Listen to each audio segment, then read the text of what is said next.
اس لیے پروردگار کی رحمت نے اپنے بندوں پر کرم کیا کہ میرا بندہ 11 مہینے کے گناہوں کی گندگی سے نکلا ہوا اب آیا ہے، اگر ابھی اس کا حساب و کتاب کیا تو یہ مارا جائے گا، یہ پریشان ہو جائے گا۔ اس لیے رب کی رحمت نے اپنے بندوں پر کرم کیا اور رمضان کے پہلے عشرے کو رحمتوں سے بھر دیا کہ میرے بندے آ جا، اس عشرے میں رحمت ہی رحمت ہے، حساب ہے ہی نہیں۔ پہلے رحمت کے پانی سے اپنی گناہوں کی گندگی کو دھو دے، تیرے جسم پر،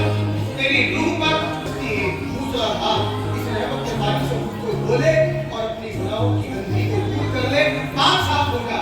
پہلے دن سے اپنی رحمتیں بھیجی، بندے نے 1 دن 2 دن 3 دن 4 دن 10 دن تک رب کی رحمت کے پانی سے اپنے آپ کو دھویا، اپنی روح کو، اپنے دل کو، اپنی ضمیر کو، اپنی روح کو۔ 10 دن جب ہو گئے اسے رحمت کے پانی سے خود کو دھوتے دھوتے تو خود بخود انسان کے دل میں اپنے گناہوں کی طرف سے ندامت اور شرمندگی کے آثار پیدا ہوتے۔ آدمی کو لگا کہ یار میں تو بڑے گناہ کر کے آیا تھا، رب تو رحمتیں برسا رہا ہے، تو انسان کو احساس ہوتا ہے کہ گناہوں سے معافی مانگی۔ اس لیے خدا بندے کریم نے دیکھا کہ اب بندے کا دل گناہوں سے شرمندہ، اب تجھے اپنی گناہوں کا، نمازوں سے دور رہنے کا، غیبت و چغل خوری کا احساس ہوا ہے، اب معافی مانگ۔ اب رب کی عطا تجھے معاف کرنے کے لیے تیار ہے۔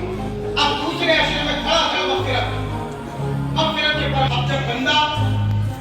رب کی رحمت کے پانی سے اپنے آپ کو، اپنے ضمیر کو نہلا چکا، صاف اور ستھرا کر چکا، اب 10 دن رحمت کے پانی سے نہا لیا، 10 دن اس نے خدا بندے کریم کی مغفرت کے پروانوں کو حاصل کر لیا۔ اس آدمی کا جہنم سے کوئی تعلق رہا نہیں رہا، جب نہیں رہا تو جہنم سے آزادی کا زمانہ تیسرا آ گیا، یا سب کچھ ختم تو جہنم آئے اٹھا بھی گیا تو کھالی تو باہر کیسے ہو رہے ہیں؟ گیا تو نہیں تھا مگر اپنے گناہوں کی وجہ سے جانے کا ٹکٹ کنفرم کر دیا تھا۔ ضروری نہیں کہ آج بھی بلی جاتے ہیں، 2-4 دن پہلے ٹکٹ کرا لیتے ہیں، جاتے بعد میں ہے، تو آدمی اپنے کاموں کی وجہ سے، اپنی مرضی کی وجہ سے ٹکٹ پہلے کنفرم کرا لیتا ہے۔ تو جو آدمی گناہگار ہوتا ہے وہ اپنے گناہوں سے، نافرمانی سے، اپنی گناہوں کی نحوست سے جہنم کے رحمت کے پانی سے دھویا،